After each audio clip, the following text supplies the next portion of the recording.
plaisir qu'on accueille Maître Juba Saran. C'est bien ça, Saran? Oui, c'est bien ça. Juba Saran. Un monsieur que j'ai découvert, on n'a pas eu la chance de jaser beaucoup, un monsieur que j'ai découvert à travers les médias, entre autres avec nos interactions. Peut-être que certains d'entre vous ne le savent pas, mais je suis chroniqueur régulier à Canal M pour parler de... À peu près une fois par mois, on fait une chronique par rapport à l'ACPEV. Donc, vous pourrez peut-être écouter ça. Et dans mes conversations avec d'autres personnes à Canal M, on m'a parlé, plusieurs personnes m'ont parlé de Juba. Et donc, et de son parcours fantastique, un parcours vraiment intéressant. Alors, je voulais qu'on l'accueille pour pouvoir, même pour moi, et je ne lui ai pas exprimé, mais même pour moi, de voir quelqu'un avec un parcours aussi exceptionnel, nonobstant, on va prendre des mots légaux, des mots légaux, nonobstant le handicap, même si quelqu'un avait ce parcours-là, avec aucune déficience visuelle, aucun handicap, je serais extrêmement impressionné. On a étudié dans des domaines connexes et son parcours est beaucoup plus intéressant que le mien et beaucoup plus loin que le mien. Et donc, c'est avec grand plaisir que je vous présente Maître Saran et je vais lui laisser il a déjà présenté, il a déjà préparé dans sa tête tout son discours, son texte. Alors, je vais le laisser aller et puis à la fin, on pourra, et vous et moi, lui poser des questions. Alors, Maître, la parole est à vous. Merci beaucoup, Eric. Merci à vous tous. Donc, bonjour à vous tous. Déjà, ça me touche énormément d'être ici parmi vous. Je remercie infiniment l'ACPEV de me donner cette chance de m'exprimer en face de cet auditoire de parents avec des enfants qui ont des déficiences visuelles. Donc, j'espère que je serai à la hauteur des flatteries et des compliments que Eric vient de dire. Juste baisser un petit peu ton micro, Juba. Oui, comme ça, c'est bon. On évite un petit peu les retours de son. Est-ce que vous m'entendez comme ça? Oui. Très bien. Bon. Donc moi, comme disait Eric, je m'appelle Juba Saran, avocat en droit de l'immigration depuis quelques temps. Dans le cadre de cette présentation, étant donné que l'on est en face de parents avec des jeunes avec des déficiences visuelles, donc j'ai décidé de diviser ma présentation en 3 parties. Les 3 parties que j'espère seront tout aussi intéressantes les unes que les autres et que j'espère ne vous amèneront pas à vous endormir au cours de la présentation. Donc, mais si c'est le cas, tu ne verras pas. Ouais, c'est vrai. Ça c'est l'avantage de la patente. Ok, très bien. Bah écoutez, donc pour la première partie de ma présentation, tout naturellement, je vous parlerai de mon parcours, de mon parcours, de mes origines immigrantes à mon arrivée au Québec, de ma perte de vision à mon ascension actuelle. Donc ça va être la première thématique de la présentation. En seconde partie, je vous parlerai d'une thématique qui, je pense, est très pertinente pour l'objet de la présentation d'aujourd'hui, qui est que j'ai intitulé « L'autonomie et la nécessité de bien s'outiller ». Et ça, je pense que c'est très important que l'on puisse en parler, surtout pour vous qui êtes parents de jeunes avec des déficiences visuelles. Enfin, en dernière partie de la présentation, je vais vous parler d'une thématique qui, je pense, aussi est intéressante, que j'ai intitulée comme suit « Poste de responsabilité, influence, incarnation et entrepreneuriat ». Je sais que je peux peut-être faire peur avec tous ces mots-là. Ne vous inquiétez pas, ça ne prendra pas 6 heures, mais ce qui est certain, c'est que je pense que ça peut être très intéressant que je puisse vous dire en fait ce que j'en pense de ces différentes expressions pour que je puisse conclure sur le message que j'ai envie de laisser pendant cette présentation. Et après, par la suite, si vous voulez me poser des questions, n'hésitez pas. Est-ce que c'est bon pour vous? Oui. Excellent. Parcours personnel. Moi j'ai perdu la vue, j'avais 14 ans. C'était en 2007, donc à l'époque j'avais 14 ans, donc si vous faites le calcul, aujourd'hui j'en ai 29. J'ai perdu la vue. À l'époque, moi j'étais un jeune dynamique qui aimait courir partout et qui était quand même assez studieux à l'école également. Et puis j'ai perdu la vue à la suite d'une tumeur cérébrale que j'ai eue en 2007. À l'époque, je vivais en Algérie parce que je suis originaire d'Algérie. Et malheureusement, à la suite d'une erreur médicale, j'ai perdu la vue après avoir été transféré en France pour faire mes opérations là-bas. Étant donné que j'avais un cas qui était assez grave quand même. C'est-à-dire que je m'en suis sorti avec une déficience visuelle et une perte de l'audition de l'oreille gauche. Mais disons que, étant donné la situation dans laquelle je me trouvais à l'époque, c'est un miracle que je me sois en sorti avec une simple déficience visuelle et une perte de l'audition gauche. J'ai vécu en France pendant 1 an avec ma mère, donc qui m'a accompagné donc durant ce long périple que certains pourraient qualifier de périlleux, difficile, avec la perte de vue, des opérations qui s'enchaînaient dans un pays qui n'est pas le nôtre. Donc c'est sûr que ce n'était pas, comme on dit en langage familier, ce n'était pas de la tarte de vivre tout ce moment-là. Mais ça a passé. Et puis à l'époque, mes parents avaient déjà entamé une procédure d'immigration pour venir au Canada.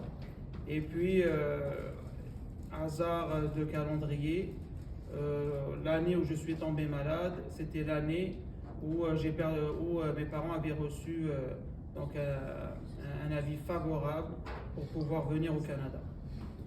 À l'époque, mes parents avaient un petit peu hésité, étant donné que ça faisait déjà 5-6 ans qu'ils avaient amorcé la procédure d'immigration.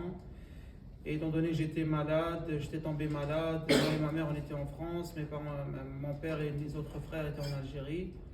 Finalement, on a décidé donc de venir au Canada pour que l'on puisse tous se retrouver ensemble ici et de pouvoir mener notre vie. On est arrivé en 2008, et puis bien évidemment j'avais perdu la vue. Donc qui dit perdre la vue dit réadaptation, qui dit changer de pays dit se faire un nouveau cercle d'amis, connaître un nouvel environnement. Et c'est sûr qu'encore une fois ce n'était pas de la tarte, c'est-à-dire que je changeais de pays, je venais de perdre la vue.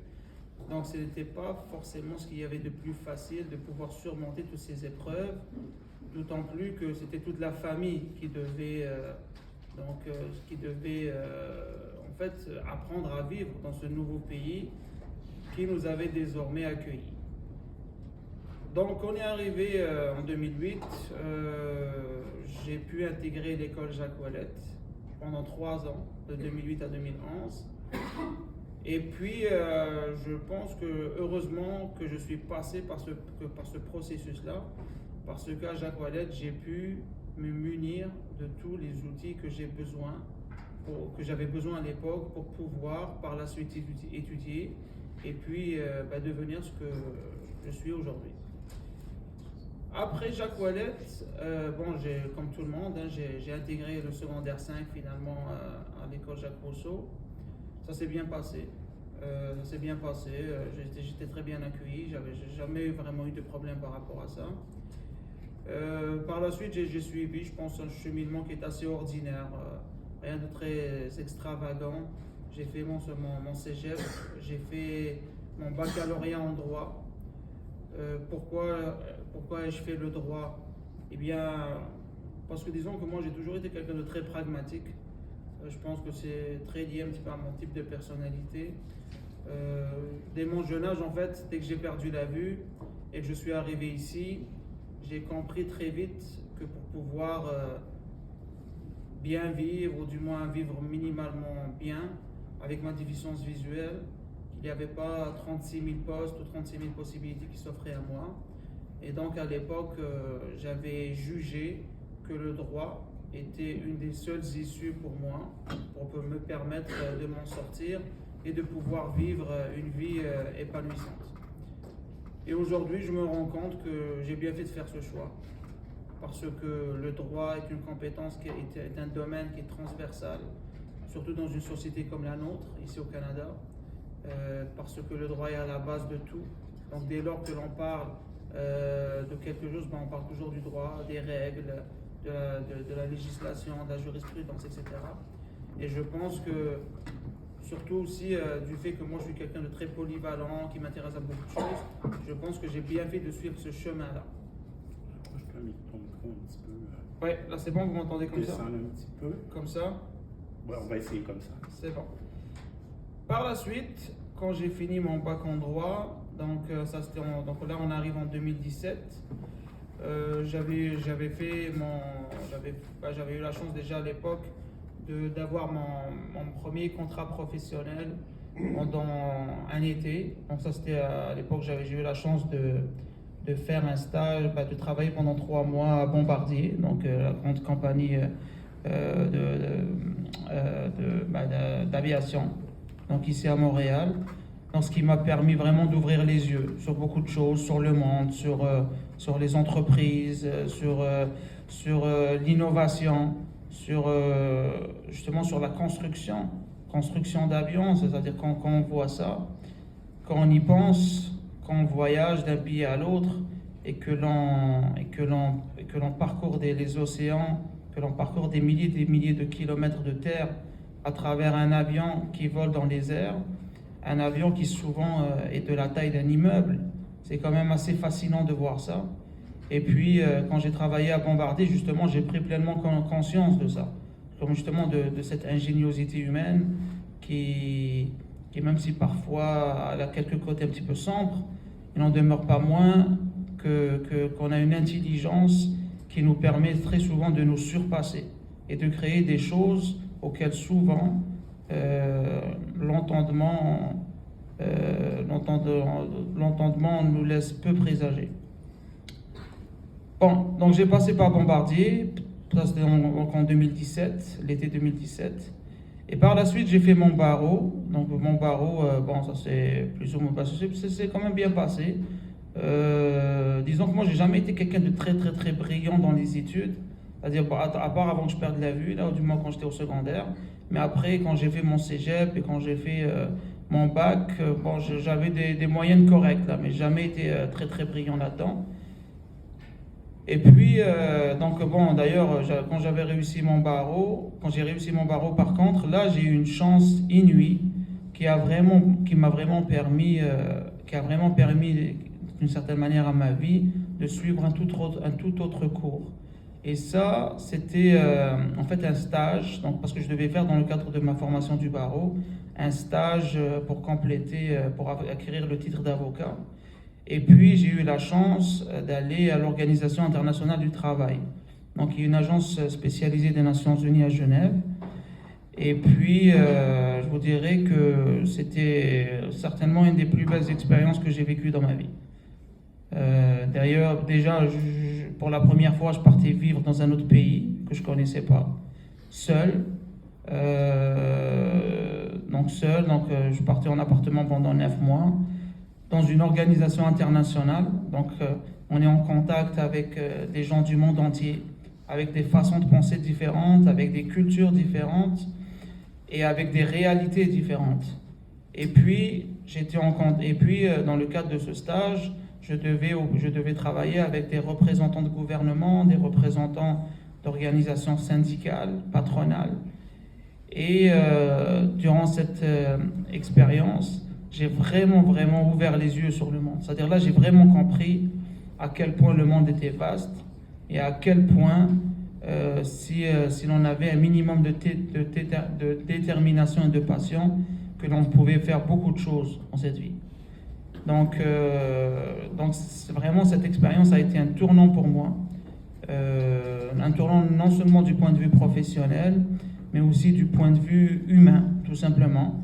Parce que voyager déjà dans un autre pays, connaître une autre culture et s'approprier cette richesse culturelle d'un pays comme la Suisse, c'était tout simplement exceptionnel. J'ai pu me faire des amis là-bas, j'ai pu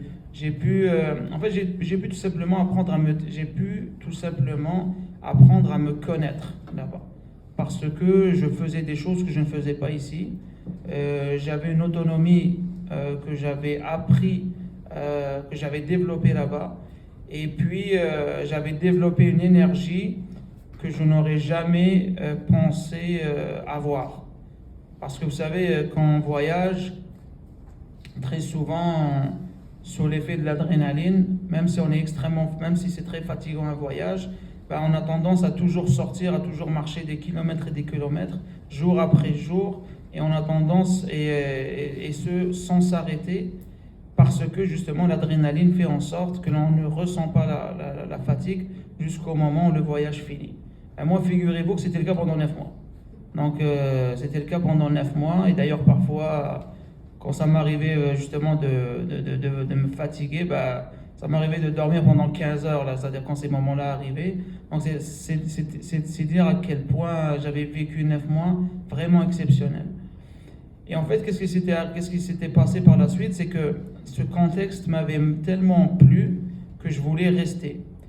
Mais avant, en fait, de vous parler de la suite de mon parcours, c'est que ce que j'avais découvert quand j'étais à l'Organisation internationale du travail, c'est que il est vrai que très souvent, dans la communauté des personnes avec déficience visuelle, on a très souvent tendance à parler de la déficience visuelle comme étant quelque chose de négatif, quelque chose d'handicapant, quelque chose qui nous exclut du reste de la société. Or, ce que j'ai découvert durant mon expérience à l'Organisation internationale du travail, c'est que lorsqu'on manœuvre bien, on peut faire de cette déficience visuelle une réelle force. Une réelle force et un réel marqueur, en fait, qui peut nous distinguer des autres. Par exemple, déjà ce qu'il faut savoir, c'est que dans toute l'Organisation internationale du travail, là, dans tout le siège social à Genève, il y avait à peu près 1200-1300 travailleurs. Et sur les 1200-1300 travailleurs, on était 2 personnes à avoir une déficience visuelle, ou du moins à ne pas voir du tout. Donc il y avait moi qui était arrivé en 2019, et avant moi, il y avait quelqu'un qui était là-bas déjà depuis 10-15 ans. Et puis moi, grâce à ma déficience visuelle, j'avais acquis une notoriété qui ont fait, moi j'étais un simple stagiaire, c'est-à-dire à cette époque-là, j'avais absolument rien prouvé, rien démontré, rien du tout. C'est-à-dire j'étais un simple stagiaire qui venait là pour faire un stage, sous la supervision d'une maîtresse de stage. Mais grâce à ma déficience visuelle, j'étais devenu quelqu'un d'extrêmement connu. Et par conséquent, on commençait à m'inviter de partout pour faire des présentations sur ma déficience visuelle, faire des présentations sur mon parcours. Et même à un moment donné, on commençait même à venir me poser des questions sur ce que je pensais de tel ou tel programme. Alors qu'encore une fois, j'avais absolument rien démontré, j'étais un simple stagiaire. Et grâce à ça, grâce à cette notoriété que j'avais acquise, il y avait même des départements là-bas qui commençaient à venir m'approcher pour me proposer des contrats, pour travailler avec eux. Alors qu'encore une fois, je n'avais jamais travaillé avec eux et que je n'avais jamais rien prouvé par rapport à ma compétence et à ma capacité à exercer l'emploi en question. Donc, ça, c'est vraiment quelque chose que j'ai découvert quand j'étais là-bas et que j'ai compris que la déficience visuelle, si l'on sait bien manœuvrer, on est capable de faire de ça une réelle force qui peut nous distinguer des autres, même si à la base, le parcours, le cheminement est le même. Donc ça, c'est vraiment pour l'Organisation internationale du travail. Et par la suite, moi je voulais en fait vraiment rester là-bas parce que l'expérience m'avait énormément plu. Mais j'avais compris également que si je voulais rester, il fallait absolument que je sois détenteur d'une maîtrise, parce que la majorité des gens là-bas étaient détenteurs de maîtrise, et qu'à un moment donné, surtout pour avoir une permanence, je n'avais pas le choix que de passer par là. Et donc, quelques mois avant la fin de mon stage, je me suis résolu à faire une maîtrise. J'avais postulé à l'époque à l'université à Genève, à l'université à Bruxelles et à l'université de Sherbrooke ici au Québec. Donc j'avais été accepté à l'université de Genève, j'avais été accepté également à l'université de Sherbrooke, mais peut-être signe du destin, j'ai décidé de revenir à Sherbrooke parce que bon, l'université de Genève, ça coûtait quand même cher et puis bon, il y avait toutes les démarches administratives à faire là par rapport à l'immigration là-bas, etc. Donc finalement, j'ai décidé de venir à Sherbrooke et finalement, j'ai bien fait parce que heureux hasard, je suis revenu ici en août 2019, puis mars 2020, ouais, la Covid. Donc là, heureusement, je suis revenu parce que sinon, j'aurais été bloqué en Suisse. Puis bon, vous savez tout ce qu'on a vécu durant cette période. Donc c'est sûr que je pense que j'ai eu beaucoup de chance en fait d'avoir fait ce choix. Parce qu'au moins ici, j'étais en présence de ma famille. Et donc c'est beaucoup plus facile de faire face à de telles épreuves lorsqu'on est en famille que lorsqu'on est seul. Donc je suis revenu ici. J'ai fait une première maîtrise en droit international et en politique internationale appliquée. Donc j'ai passé vraiment une année et demie donc, d'études. Là, c'était vraiment super. J'ai acquis plein de compétences, plein de connaissances sur le droit international, sur la politique internationale. Donc ça, c'était vraiment super. Et par la suite, en prévision étant donné que moi je suis quelqu'un qui aime beaucoup anticiper, c'est-à-dire j'essaie toujours de voir l'avenir avant qu'il arrive. Je ne vous dis pas que je vois toujours juste, mais ça m'arrive de ne pas me tromper. Donc j'ai décidé à ce moment-là de suivre une deuxième maîtrise qui était cette fois-ci un petit peu différente de la première, parce que la première consistait uniquement à développer des compétences professionnelles en lien avec le droit international et la politique internationale. Donc, en tout ce qui concerne la négociation, la rédaction, par exemple, de notes de briefing notes là qu'on appelle. Donc, vous voyez là quand il y a des premiers ministres qui ont des conseillers, qui leur écrivent des notes de briefage, etc. Donc, c'était surtout ça la première maîtrise que j'avais faite. Mais moi, je voulais connaître un autre aspect de la maîtrise et des études universitaires, qui était la recherche, le côté recherche. Donc, comment on fait une recherche, quels sont les domaines en lien avec ça, comment une science se construit, comment une science se développe. Et donc, j'ai absolument voulu faire ça avant de me lancer dans le domaine professionnel. Laissez-moi vous dire que je n'ai pas passé forcément les 2 plus belles années de ma vie durant cette maîtrise-là. Bon, la première, quand c'était les cours, ça va, c'était bien, j'ai aimé. Par contre, quand j'ai fait ma deuxième année et que j'ai dû faire la recherche et par la suite écrire mon mémoire, laissez-moi vous dire que ce n'était pas une partie de plaisir et que s'il y a bel et bien une épreuve qui m'a permis de tester mon endurance, c'est bien cette année-là. Je pense que c'était bien plus difficile que toutes les années que j'ai vécues avec ma déficience visuelle. Et disons qu'aujourd'hui, avec du recul, je me dis que je l'ai fait, mais c'est sûr que je ne le referai plus. Donc voilà, la recherche n'est pas faite pour moi, donc on laissera ça pour ceux qui veulent bien s'en charger. Donc voilà, donc ça c'est pour un petit peu pour mon parcours. Donc vous voyez là, maintenant j'arrive d'une certaine manière à la chute de cette première partie de ma présentation, donc moi qui est mon parcours professionnel. Donc maintenant j'arrive au dernier point qui je pense est peut-être le plus pertinent, qui est pas l'entrepreneuriat, mais le lancement donc, de mon propre cabinet d'avocat avec mon frère. Donc, à quelques mois avant de finir mes études, donc là, bien évidemment, j'étais en train de penser à quoi faire. Maintenant, j'ai eu quelques expériences à droite, à gauche. J'ai travaillé pendant mes études, même si j'étais autant qu'étudiant, mais j'ai travaillé un petit peu à la Régie des alcools, des courses et des jeux. J'ai travaillé au ministère de l'immigration, justement, de la francisation et de l'intégration du Québec. Donc j'ai pu un petit peu acquérir de l'expérience. Et puis, quelques mois avant la fin de ma deuxième maîtrise, je pense comme beaucoup de gens à cette phase-là, j'ai commencé à me demander, qu'est-ce que je fais maintenant? Donc c'est bon, les études c'est fini. L'université n'a plus rien à m'apprendre. J'ai tout appris de ce qu'une université peut m'apprendre. Et donc là, je devais prendre une décision. Est-ce que je vais aller travailler pour quelqu'un? Est-ce que je vais aller travailler pour le gouvernement? Est-ce que je vais aller travailler pour une entreprise?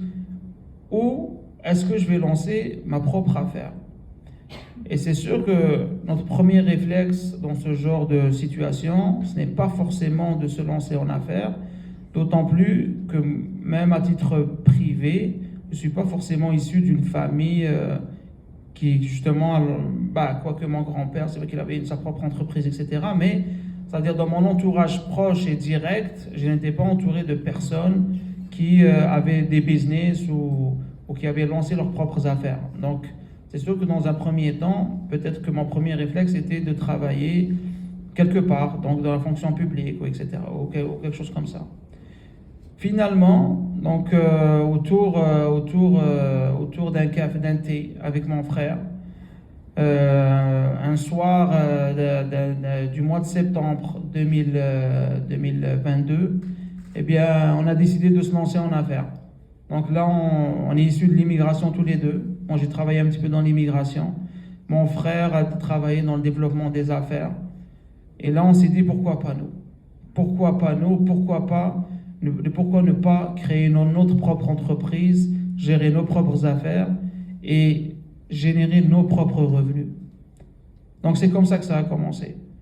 Et puis, étant donné qu'on est originaire de l'immigration, étant donné que le gouvernement fédéral, comme provincial, mais surtout fédéral, mise beaucoup sur l'immigration pour les prochaines années, pour combler la pénurie de main-d'œuvre et faire face au vieillissement de la population, on s'est dit, pourquoi pas, on y va, allons-y.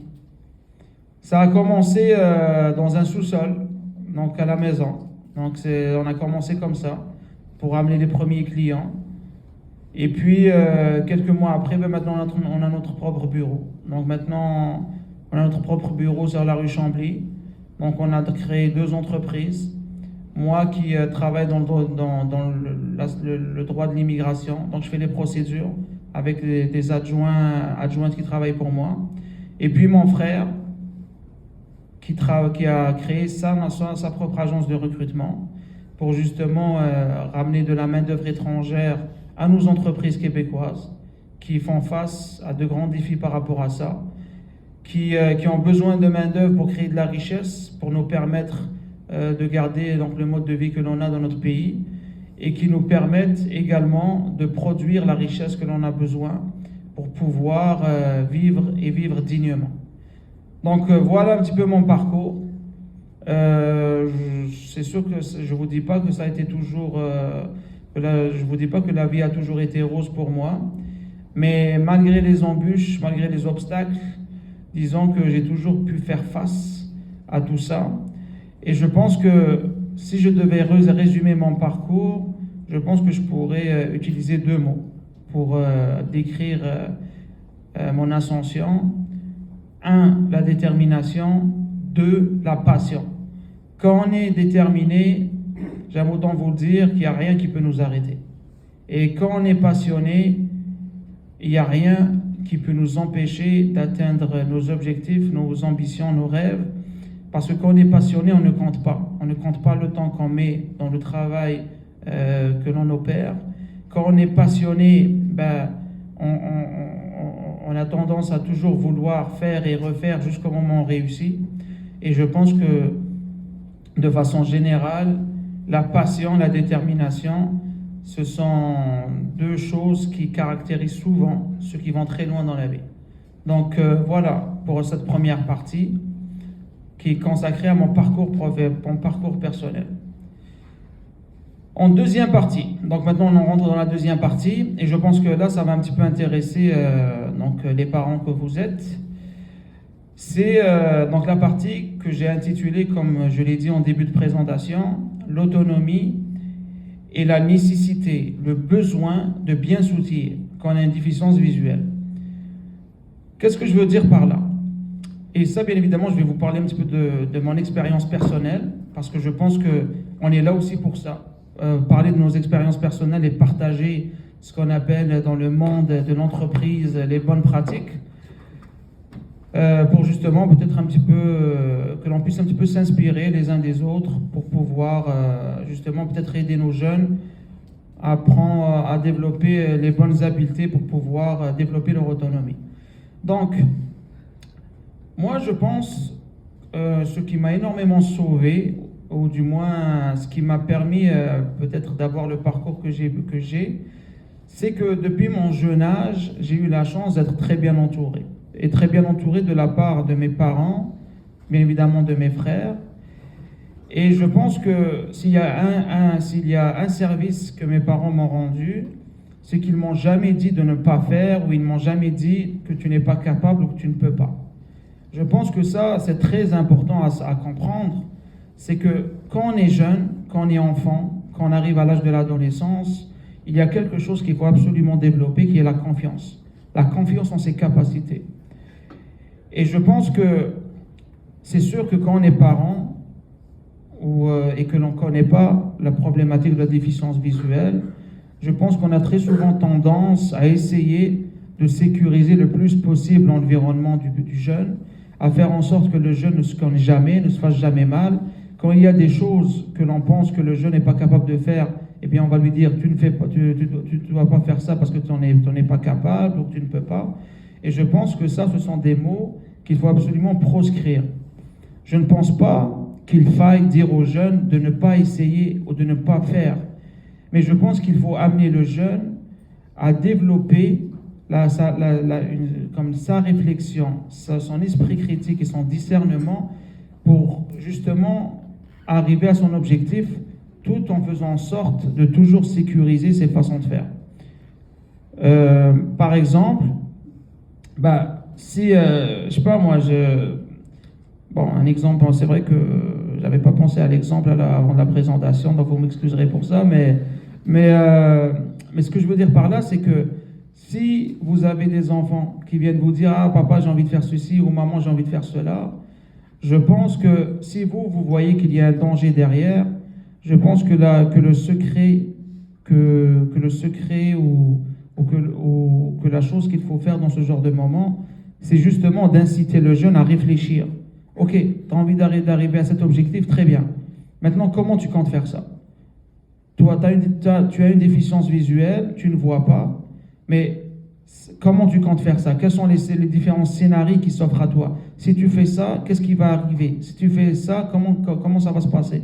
Donc, je pense que c'est vraiment ça qu'il faut aider le jeune à développer, parce que si, en permanence, vous allez leur dire « Non, non, non, fais pas ça, c'est trop dangereux », ou non, ne fais pas ça parce que ce n'est pas sécuritaire, eh bien, la chose que le jeune aura tendance à faire, c'est d'aller quand même l'essayer, de la faire comme lui, il aimerait la faire, en vous cachant la chose, parce que lui-même ressent le besoin, pour sa propre confiance en lui, justement de se prouver qu'il est en mesure et qu'il est capable de faire la chose.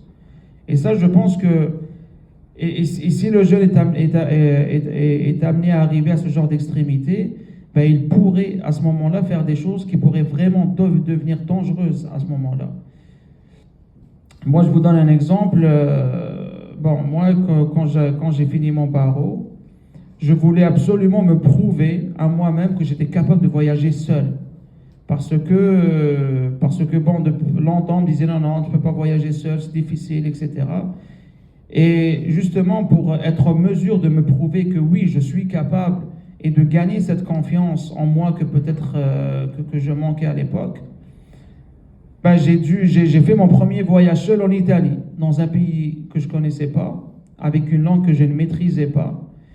Et puis, même si moi, de façon générale, j'ai toujours été quelqu'un de prudent et d'anticipateur, comme je disais en début de présentation, j'ai voyagé seul, je suis allé pendant 3 semaines, et j'ai pu justement me servir de cette expérience pour me prouver que j'étais capable et de développer cette confiance en moi qui m'a permis de développer cette autonomie pour pouvoir voyager. Et pourquoi je vous parle de ça? C'est parce que j'ai envie de parler justement de l'intégration des jeunes quand ils arrivent à l'école et lorsqu'ils arrivent dans la vie, lorsqu'ils sortent un petit peu du cocon familial pour aller vivre, en fait, ou du moins aller fréquenter des jeunes de leur âge, et notamment dans les écoles. Moi, je sais qu'il y a un débat, et ça, je pense que ce débat-là a toujours été ouvert. Là, jusqu'ici, chacun a sa propre position par rapport à ça. Mais ce débat, en fait, concerne le fait d'intégrer ou pas des jeunes qui ont des déficiences visuelles, très jeunes, dans les écoles secondaires, et de ne pas faire les écoles spécialisées. Moi, personnellement, Et ça, c'est-à-dire ça, c'est vraiment mon point de vue. Bien évidemment, chacun et chacune d'entre vous, vous êtes libre là, de concevoir la chose quand vous pensez que cela est bon pour vos enfants. Mais moi, j'ai toujours considéré que pour pouvoir affronter cette vie, le monde dans lequel on vit, la société dans laquelle on vit, il faut absolument bien s'outiller. On n'est pas comme les autres. À un moment donné, il faut se le dire, et c'est un fait. On ne voit pas, et les autres voient. Les autres, qui constituent la majorité de la population, ont construit un monde qui convient à leur capacité. Et bien évidemment, c'est pas moi qui va vous dire que la vision est un sens très important dans le monde que l'on a construit aujourd'hui, parce que dans 80-90% des activités que l'on fait dans la vie quotidienne, eh bien, la majorité de ces activités s'appuient de façon directe ou indirecte sur la vision. Et c'est pour ça d'ailleurs que le monde que l'on a construit se base principalement sur la vision. Quand on conduit une voiture, on ne peut pas conduire une voiture en se basant sur lui. Quand on marche dehors, on ne marche pas dehors en se fiant au bruit des voitures. On voit, quand on lit, on utilise nos yeux. Quand on écrit, on utilise nos yeux. Quand on court, on utilise nos yeux. Donc, nos yeux, la vision de façon générale, c'est le sens qui est certainement le plus utilisé parmi les 5 sens de l'être humain.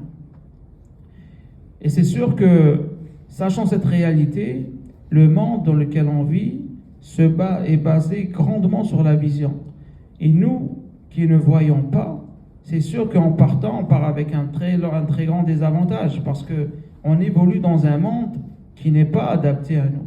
Et par conséquent, on est constamment dans le besoin de s'adapter aux autres, parce que nous, on est une minorité, c'est-à-dire c'est pas forcément à la population de s'adapter à nous, mais c'est à nous de s'adapter à elle.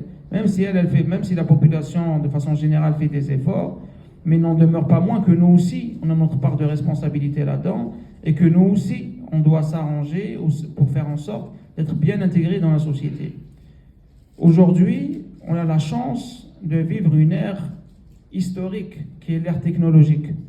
L'ère technologique a révolutionné le fonctionnement de nos sociétés et a révolutionné nos vies, nous, autant que personnes avec déficience visuelle.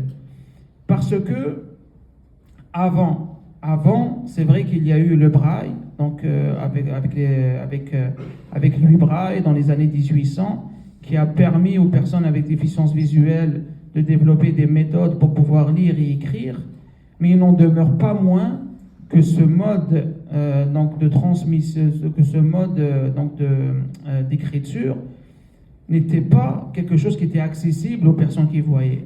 Ce qui faisait que, malgré le fait que l'on parlait la même langue, par exemple le français, il n'en demeure pas moins que dans la manière d'écrire cette même langue, on ne communiquait pas de la même façon que les personnes qui voyaient. Et ce qui faisait que, malgré les efforts, malgré le braille, malgré tout ce que l'on a essayé de faire à l'époque, on demeurait quand même dans une situation où il était très difficile pour nous de nous intégrer dans le monde socio-professionnel notamment. Là maintenant, avec l'avènement de la technologie, les choses ont changé. Les choses ont changé parce que désormais, on a un outil qui est l'informatique, qui nous permet d'avoir exactement le même langage que les personnes qui voient. Ce qui signifie que voir ou ne pas voir, ce n'est plus un problème aujourd'hui, parce qu'on communique de la même façon avec l'ordinateur. Les gens n'écrivent quasiment plus au papier et stylo. Et moi d'ailleurs je prends mon propre exemple, je n'utilise plus le braille. Ça fait une éternité que je n'ai plus touché une cellule braille. Je ne vous dis pas qu'il faut arrêter d'apprendre le braille, je ne sais pas ce que je dis, parce que ça peut être toujours utile. Mais ce que je dis, c'est qu'aujourd'hui, le monde a changé. Le monde a changé, et ce monde-là, je pense que notre communauté, donc des personnes avec des déficiences visuelles, on doit profiter de cette aubaine pour pouvoir améliorer nos conditions et notre intégration socio-professionnelle notamment. Et à vous, en tant que parents, ce que j'aimerais vous dire, c'est que ne vous précipitez pas. Et ça, c'est encore une fois, c'est mon point de vue, là, je ne vous dis pas forcément d'y adhérer, mais selon moi, il ne faut pas se précipiter à envoyer vos enfants dans des écoles régulières. Je pense que bien évidemment, ça ne s'applique pas forcément à tous les enfants, c'est-à-dire il y a peut-être des enfants qui apprennent plus que d'autres, mais de façon générale, je pense que c'est très important, avant d'envoyer vos enfants pour évoluer avec des personnes qui voient, avec des enfants comme qui voient, je pense que c'est très important de vous assurer que vos enfants ont développé la confiance nécessaire pour pouvoir affronter le monde dans lequel on vit, et je pense que, en plus de la confiance, il est très important de vous assurer que vos enfants ont développé désormais les outils qui leur permettent d'évoluer dans le monde dans lequel on vit. Et surtout dans l'acquisition du savoir, si on parle des études. Pourquoi je vous dis ça? Parce qu'il n'y a rien de pire, je pense, pour un enfant que d'évoluer dans un groupe d'enfants avec lequel il a l'impression en permanence qu'il est à la remorque. Parce que cela va inévitablement causer une perte de confiance chez lui. Il aura l'impression qu'il n'est jamais à la hauteur, et par conséquent, ça va impacter son évolution personnelle durant son enfance et plus tard. Et enfin, une dernière chose, donc, et ça c'est un petit peu en lien avec ce que je disais au début de cette deuxième partie, c'est que, et pourquoi je vous disais de ne pas, justement, de proscrire ces fameux mots de « t'es pas capable, tu peux pas ceci, tu peux pas cela », c'est qu'il faut absolument ne pas développer chez vos enfants ce que en fait, quelqu'un que j'avais lu là dans un livre et qui est docteur en neurosciences a appelé l'impuissance apprise. Ça, c'est très important, selon moi, de ne pas faire entrer dans la tête de nos enfants qui ne sont pas capables de faire ci ou pas capables de faire ça. Parce que vous savez, je vais vous donner un exemple, et ça j'y avais pensé là avant ma présentation, donc il n'y a rien d'original par rapport à ça. C'est que vous savez, par exemple, les éléphants. Les éléphants, là, c'est des grosses bébés de cette affaire-là.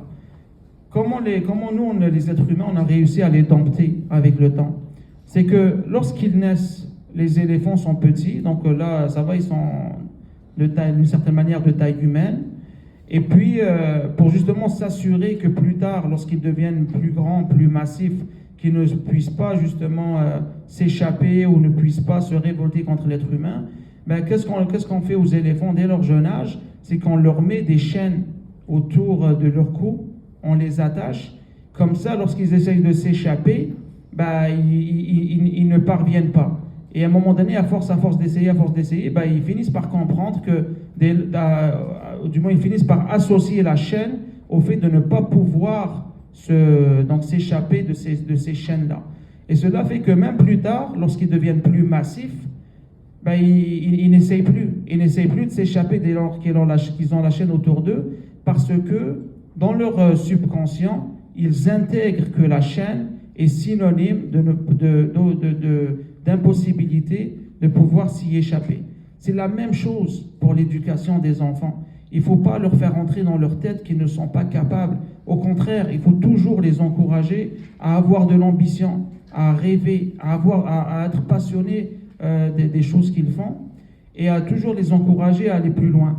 Et encore une fois, comme je vous ai dit, le but, ce n'est pas de leur dire de ne pas faire ci, de ne pas faire ça, ou d'essayer de sécuriser leur environnement de sécuriser l'environnement dans lequel ils vivent, même si bien évidemment il faut en faire un minimum, c'est pas ça le sujet, mais il faut au contraire les encourager à développer la réflexion nécessaire pour pouvoir réfléchir aux façons d'y parvenir, et non pas à se dire non, je ne suis pas capable, j'arrête, je ne vais pas le faire.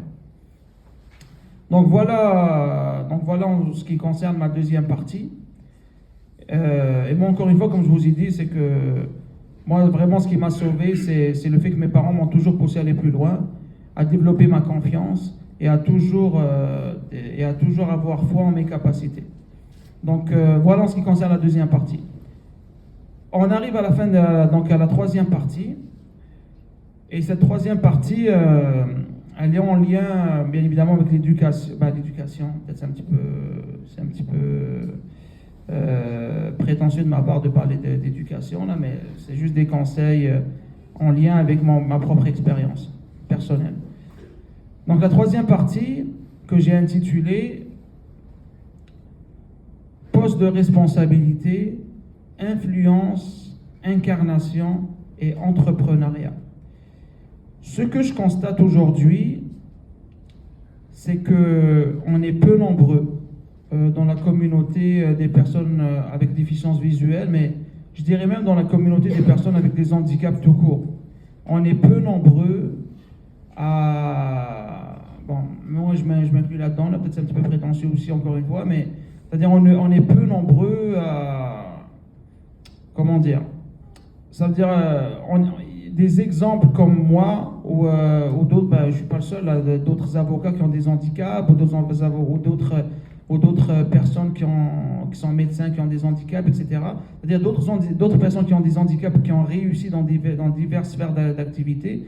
Je trouve qu'on est peu nombreux, on n'en parle pas assez.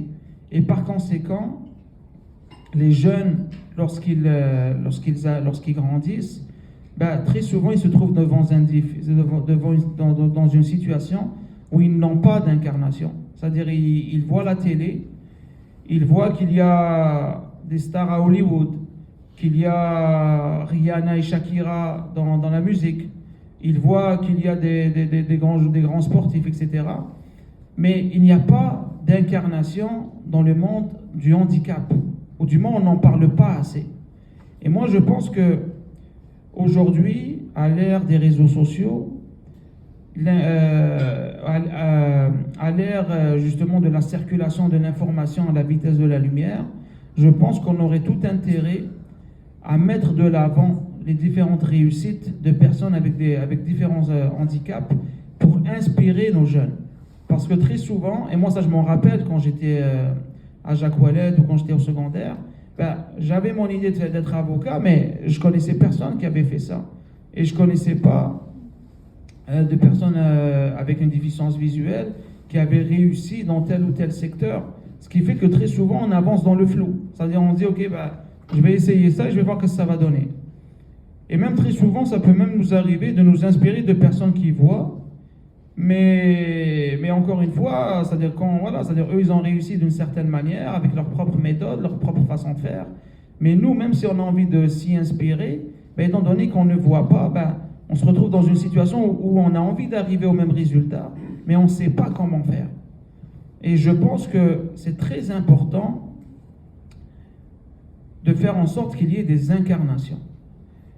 Aujourd'hui, comme vous le constatez très certainement, dans notre communauté des personnes avec déficience visuelle, et là bien évidemment j'inclus non seulement les aveugles, mais aussi ceux qui sont malvoyants, les taux de chômage sont élevés. Les taux de chômage sont élevés, très souvent lorsqu'ils finissent leurs études, on leur donne des prestations sociales, mais est-ce que dans une société comme la nôtre aujourd'hui, on peut accepter des communautés avec des taux de chômage qui avoisinent les 65%? Je pense que dans n'importe quelle société qui se respecte, s'il y a un gouvernement qui se ramasse avec un taux de chômage de 65%, c'est la révolte populaire, puis le gouvernement chute du jour au lendemain. C'est-à-dire si on se fie aux statistiques qui sont publiées par le gouvernement fédéral notamment, ça je ne me rappelle plus quelle date cette statistique-là, je pense qu'elle date de 2015 ou 2016, dans ces alentours-là. Donc maintenant je ne sais pas combien c'est, mais à l'époque on considérait que les personnes avec une déficience visuelle représentaient 16% de la population canadienne. Pour rappel, le gouvernement actuel, le gouvernement fédéral, gouverne le pays avec 30% des voix. Même si, vous allez me dire qu'il y a l'NPD, etc. Mais, en grosso modo, le gouvernement libéral a été élu avec 30% des suffrages. Nous, c'est la communauté des personnes avec handicap visuel, on représente quasiment la moitié de cet électorat, qu'on pourrait représenter quasiment la moitié de cet électorat-là. Comment ça se fait que les taux de chômage sont aussi élevés chez nous? Comment ça se fait que notre insertion socio-professionnelle soit aussi difficile? Je pense qu'il y a une réflexion à mener par rapport à ça. Bien évidemment, moi j'en vois une ou deux causes. La principale, selon moi, c'est que déjà nous, dans notre communauté, dès notre jeune âge, on a tendance à nous infantiliser. C'est-à-dire, on a tendance à nous dire, ah, regarde, tu vois pas, t'es pas capable de faire ci, t'es pas capable de faire ça. Ah, c'est bon, tu vois pas, je vais le faire à ta place. Ah, écoute, tu vois pas, limite, là, laisse-moi, je vais te nourrir. Tu sais, c'est-à-dire, parfois, ça peut aller jusqu'à ce genre d'extrême-là. Et je pense que ça ne rend absolument pas service aux jeunes qui ont une déficience visuelle, parce que, d'emblée, ça les met dans une situation victimaire. En permanence, ils vont, au lieu de percer et au lieu d'essayer justement de franchir les obstacles qui sont en face d'eux, ben, ils auront tendance à se replier sur eux-mêmes et à se complaire dans cette situation-là. Et bien évidemment, même à l'égard de la société, vous savez, ça c'était un ami qui me disait souvent ça, généralement les gens vont se comporter à votre égard comme vous aimeriez qu'ils se comportent. Donc, si en permanence vous donnez l'impression, vous dégagez la perception que vous êtes quelqu'un qui fait pitié, ben les gens vous traiteront comme tel. Si en permanence vous donnez l'impression d'être une victime, eh ben les gens vous traiteront comme tel.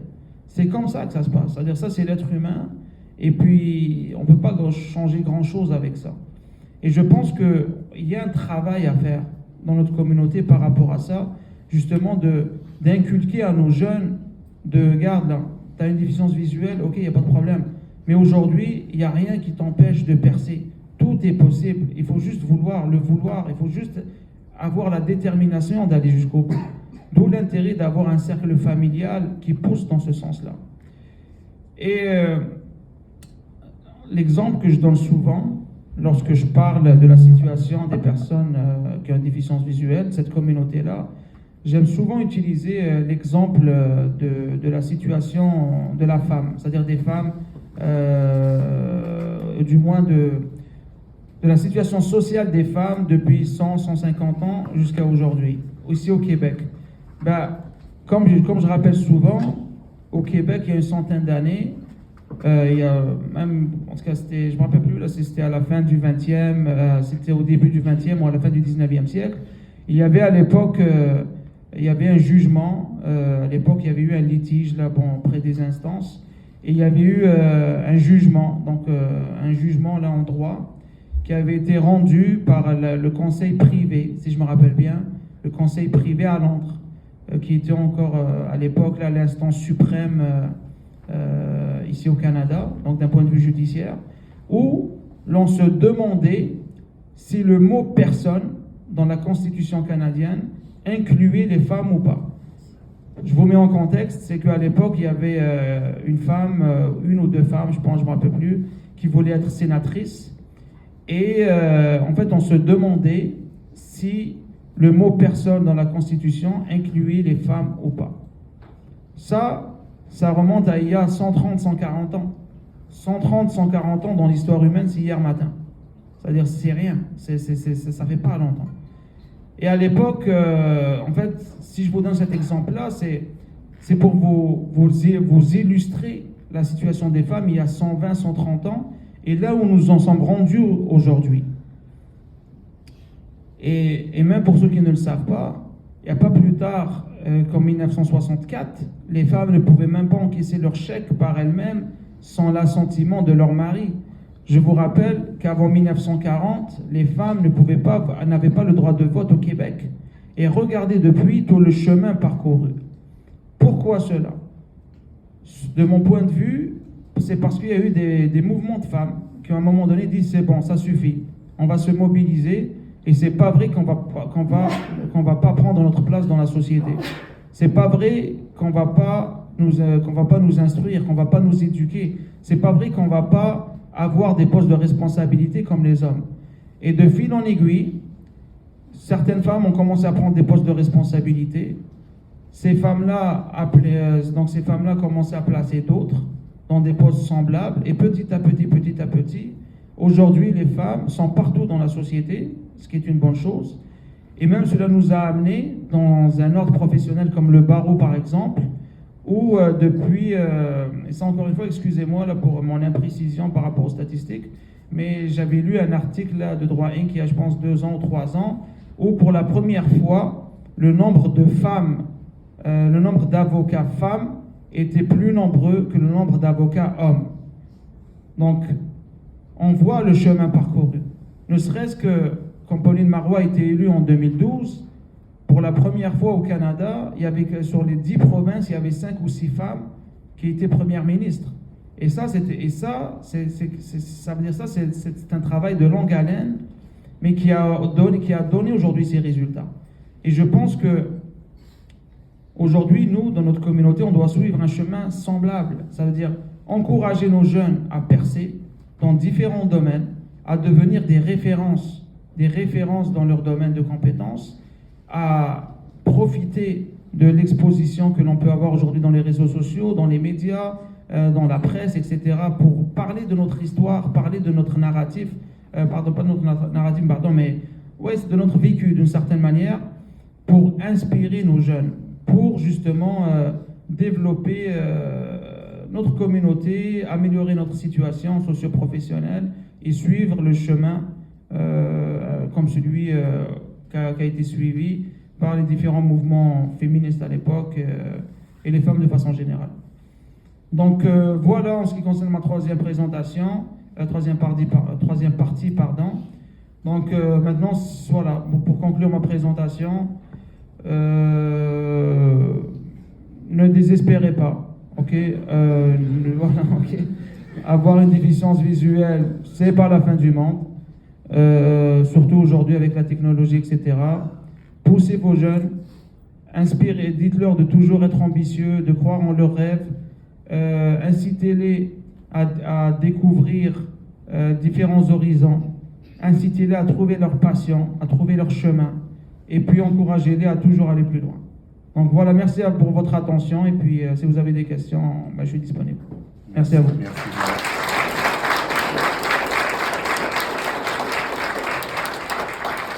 Juba vient de trouver le slogan de notre prochain roll-up. C'est pas la fin